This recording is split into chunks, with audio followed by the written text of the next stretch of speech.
Assalamualaikum warahmatullahi wabarakatuh. Perkenalkan, nama saya Nidia Julianer Salman, NPM 33311900073, kelompok 11 dari Teknik Mesin 2019, Fakultas Teknik Universitas Sultan Agung Tirtayasa. Di sini saya akan menjelaskan mengenai materi praktikum Teknik Manufaktur 1 modul Fries konvensional yang telah saya lakukan sebelumnya. Yang pertama akan saya jelaskan adalah pengertian dan prinsip kerja dari mesin fries konvensional. Jadi mesin fries konvensional atau yang biasa disebut dengan milling machine adalah suatu mesin perkakas yang digunakan untuk memotong suatu benda kerja yang terbuat dari logam.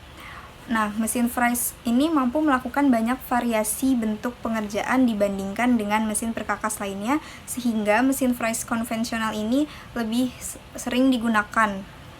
Berdasarkan jenis pahat dan arah pemotongannya, mesin fries ini dikelompokkan menjadi 3 macam. Yang pertama, mesin fries horizontal, mesin fries vertikal, dan mesin fries universal atau serbaguna.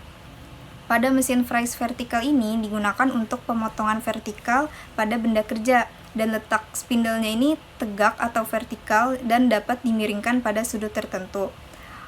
Sedangkan pada mesin fries horizontal itu digunakan untuk pemotongan arah horizontal, dan letak spindlenya ini dia mendatar, dan mata potong yang digunakan hanya mata potong jenis helix.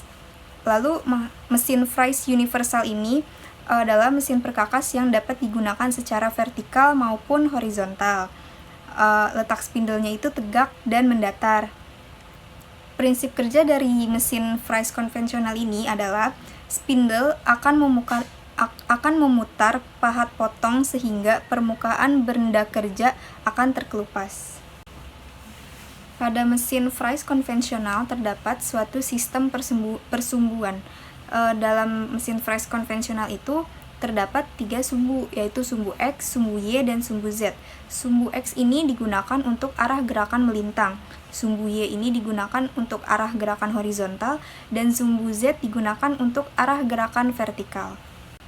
Terdapat 2 macam metode pengfriesan pada kepala pembagi dan plat indeks, yaitu metode langsung dan metode tidak langsung. Metode langsung ini merupakan suatu metode untuk membuat segi jumlah tertentu dengan jumlah alur tertentu yang berbentuk V menggunakan kepala pembagi. Adapun rumus dari metode langsung ini adalah N sama dengan 24/Z, di mana N ini adalah angka penambahan yang digunakan sebagai indikator, dan Z adalah jumlah segi atau profil. Lalu, pada metode tidak langsung ini adalah suatu metode yang menggunakan plat indeks berlubang sebagai acuan untuk membuat pembagian jumlah banyak. Metode ini memanfaatkan kombinasi roda gigi cacing dengan jumlah 40 gigi.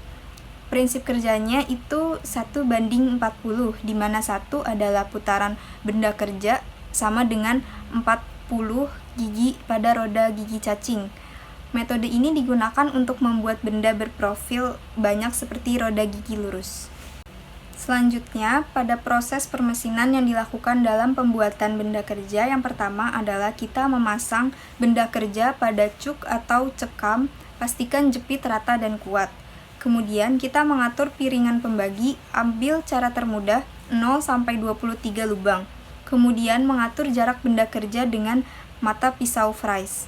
Lalu melewatkan beberapa jarak pisau kurang lebih 10 mm. Kemudian kita menaikkan meja sesuai dengan ukuran yang akan kita kerjakan. Lalu lakukan penyayatan hingga selesai dan putar kepala pembagi sesuai dengan lubang-lubang pengefriesan. Itu saja yang bisa saya sampaikan, kurang lebihnya mohon maaf. Wassalamualaikum warahmatullahi wabarakatuh.